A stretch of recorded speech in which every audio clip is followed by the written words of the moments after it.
आप तो 23 हलकों की शिकायत लेकर 23 पोलिंग स्टेशन की शिकायत लेकर गए थे कि वहाँ पे आपको कुछ तहफ़्फ़ुज़ात थे, तो वह पूरा हलका क्यों बीच में आपने डाल दिया? इमरान, आपने अभी प्रोग्राम के शुरू में कहा कि शहर में PMLN के वोट स्ट्रॉन्ग थे, तो ये सर्वेज़ ने भी बताया। तो मुझे बताएं कि अगर वहाँ झगड़ा या खौफ व खिलास फैलाने का रीज़न क्या किसका होना चाहिए था? PTI ने, आपको पता है, आपने वो वीडियोस भी देखी जिसमें इनके कैंडिडेट खड़े हुए थे और वो फायरिंग कर रहे थे, और वहाँ तब से वीडियोस वायरल थी। और जिस तरह बात हुई कि उन एरियाज़ में जहाँ PMLN के वोट स्ट्रॉन्ग थे वहाँ पोलिंग रोक दी गई और वहाँ पोलिंग स्टेशन को बंद कर दिया गया और वहाँ वोट, वो भी 1-2 पोलिंग स्टेशन हैं खास नहीं, 3 से 4 पोलिंग स्टेशंस हैं। और आप मेरी बात सुनिए, अगर सोशल मीडिया पे वीडियो वायरल होती है और मैं वीडियो देखती हूँ या बाकी वोटर्स वीडियो देखते हैं तो उनका कितना खौफ व हरास इंक्रीज़ हो जाता है और लोग अपने बच्चों को, अपनी फैमिलीज़ को नहीं लेके जाते। आपने शायद ये सोशल मीडिया पे और वीडियोज़ भी देखेंगी जहाँ बड़े दुकानदार थे, वो कह रहे थे कि हमने सोशल मीडिया पर जब देखा कि वहाँ फायरिंग हो रही है तो हम उस दिन निकले ही नहीं डर के।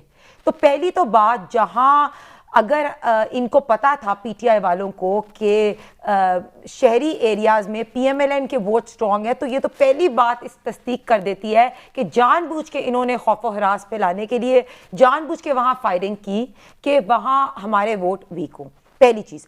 दूसरी बात, जो पहली आप जो दरखास्त थी उसमें अपने 23 लोगों का, 23 पोलिंग स्टेशन का, जिस दिन की ये, जब उन्होंने ये एप्लीकेशन दी 23 पोलिंग स्टेशन की, तो आपको पता है कि वहाँ क्या माहौल था। RO के ऑफिस में वहाँ 20 पोलिंग ऑफिसर्स जो है वो ऑफिसर्स गायब थे, POs, और उस वक्त समझ नहीं आ रही थी क्या। तो सबसे पहला जो हमारा स्टेप यही था, रिएक्शन उस वक्त ये था कि ये 20 लोग गायब कैसे हुए हैं। आपको पता है, जैसे पिछले जिस तरह भी धांधली होती है, जो भी होता है, बैलेट बॉक्सेस घूमते हुए सुने हैं, वोट चोरी होते हुए सुने हैं, पहली दफा ये देखा है कि प्रेसिडेंशियल जो POs है वही गायब हो गए। आपके ख्याल में वैसे होना क्या, इन बंदों को गिरफ्तार करके पूछना चाहिए कहाँ गए थे? देखिए अब आखिरी हाल तो यही रह गया, वो तो बोलते ही नहीं, बताते ही नहीं, और उन्हें फोर्ज डॉक्यूमेंट लाके जमा करवाए। देखिए सिस्टम है, उनके मोबाइल्स तो पता चल सकता है ना कि उनकी लोकेशन कहाँ थी, एग्जैक्टली कहाँ गए। दूसरी बात, हर पोलिंग ऑफिसर के साथ आपको पता है कि पुलिस साथ होती है।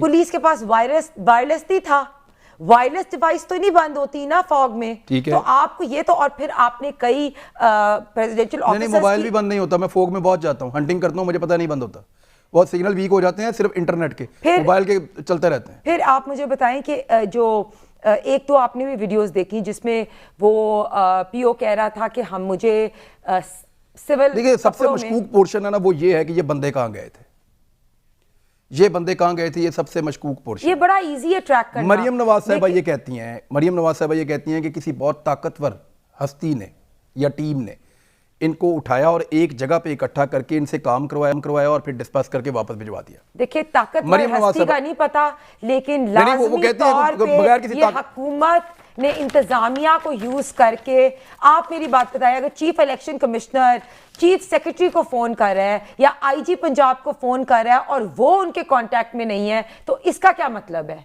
ये सबसे पहले शो होता है ना कि SHO वोट डालते हुए, फेक वोट डालते हुए पकड़े गए हैं। फिर आपने एक PO को देखा जो लियाकत जिसका नाम है, जिसकी एक वीडियो आई और वो भी आपने देखा कि उसके पीछे स्क्रिप्ट चल रही है। अच्छा, वो क्या कह रही हैं, वो क्या कह रही हैं? वो कह रही हैं कि मरियम साहबा कह रही हैं कि जिसको धांधली के लिए इस्तेमाल किया गया वो जाली आजम के हुक्म के बगैर नहीं कर सकता। धांधली से मुतालिक मेरे पास 2 अफराद के नाम आ चुके हैं, बताया नहीं उन्होंने। धांधली नहीं, एक मुनज़्ज़म ऑपरेशन था जो आला सतह से हो रहा था। इलेक्शन कमीशन अमला अगवा कर लेना और पूरी रात एक मुकाम पर रखना, PTI के सरकुर्दा अरकान की मौजूदगी में नताइज तब्दील कराना, 14 घंटे बाद अचानक अमले का बाजमात वारिद हो जाना निचले लेवल का काम नहीं है। अब कंवल शोजब साहबा, ये है जी एग्जैक्ट एलिगेशन मरियम नवाज साहबा का। बिस्मिल्लाहिर्रहमानिर्रहीम, thank you very much Imran.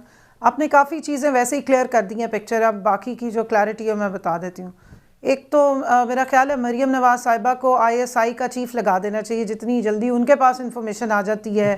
अभी बैलेट ख़त्म नहीं होता तो उनको इलेक्शन के रिजल्ट्स पता चल जाते हैं। इधर उधर से जितनी वीडियोज़ हैं वो सबसे पहले उनके पास रिकॉर्ड होकर चली जाती हैं, वो संभाल के भी रखती हैं। इलामी तो ताकतें उनकी बहुत ज़बरदस्त किस्म की हैं। मेरे ख्याल में कोई जो दूसरों पे ये इल्ज़ाम तराशियाँ करते हैं, मौक्कल शायद इन्होंने रखे हुए हैं जो अंदर का हाल निकाल के ले आते हैं। इसके अलावा आप देखें कि अपने ही जो इनके एमपी हैं उनकी तस्वीरें, वो वीडियो को इस्तेमाल किस तरह करते हैं। मैं सिर्फ इतनी इनकी शान में कसीदा पढ़ना चाहूँगी कि जो इस पाकिस्तान की सियासत में धांधली के मौजद हैं वो इनके वालिद साहब हैं। उन्होंने ये ट्रेंड सेट किया था, ये छांगा मांगा ले जाने वाला, उठा के MNAs को उठा के उनसे वोट डलवाने वाला, उनको प्रेशराइज करने वाला, वीडियोस बना के ब्लैकमेलिंग करने वाला, जजेस को ख़रीदने के लिए फौजी जर्नलों को BMW की चाबी ऑफ़र करना, पैसे ऑफ़र करना, लोगों को आउट ऑफ टर्न प्रमोशन देना।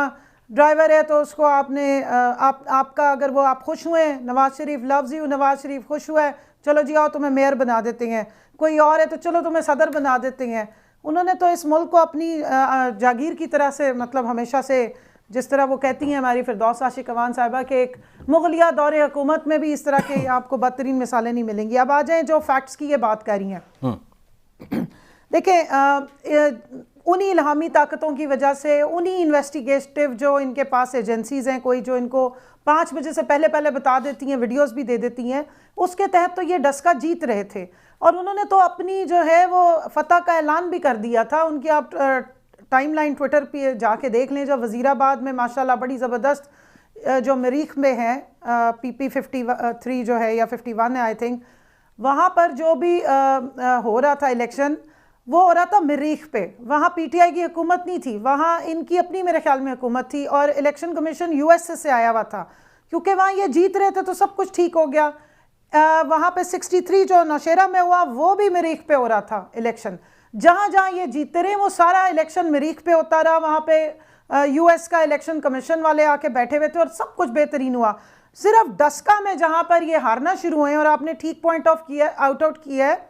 मैं थोड़ा स्टैटिस्टिक्स इस पे भी रिकैप कर दूंगी कि रूरल एरिया में पिछली दफ़ा 2013 और 18 के अगर आप इलेक्शंस का रिजल्ट उठा के देख लें, PTI के लोग डिवाइडेड थे, वोट वही लेते रहे हैं। वो अब इस दफ़ा हो गए थे कंबाइंड, तो वोट सारा एक्यूमुलेट होके एक जगह आ रहा था। तो वहाँ पे सिर्फ इनको प्रॉब्लम हुई है। उससे पहले तक 337 पोलिंग जो स्टेशंस का रिजल्ट आ रहा था, 337 मोस्ट लाइकली, उस पर इन्हें कोई एतराज़ नहीं है। सिर्फ 23 जो पोलिंग स्टेशंस हैं उस पर हुकूमत ने मशीनरी को भी साथ मिला लिया, खलाई मखलूक ने भी छलांग मार ली, बाकी भी सारे आ गए। अचानक से रेस्क्यू 11 22 स्टार्ट हो गया वहाँ पे।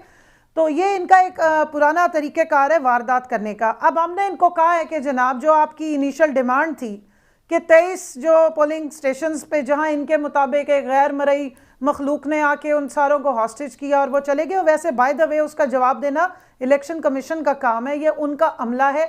उनको चाहिए कि अगर वो इंक्वायरी करते हैं तो वो करें, इसकी transparent inquiry. Government of the day जो है वो इसमें इतनी रिस्पॉन्सिबल तो है कि कुछ जिम्मेदार लोग पुलिस की मौजूदगी में गायब हो जाते हैं और फिर वो लोग कोई जवाब नहीं दे पाते। तो गवर्नमेंट को हमें इस बात का जवाब देना चाहिए कि ये लोग गए कहां थे। मैं उसका आपको जवाब देती हूँ। मैं पहले सिर्फ इतना बता दूं कि अब 23 पोलिंग स्टेशन से अचानक पूरा हल्के का जनाब उन्होंने जो जीता हुआ बकौल उनके, और बड़ी सेलिब्रेशंस हो रही थी, और फिर मजलूम जो 2 हमारे बंदे मार दिए इन्होंने।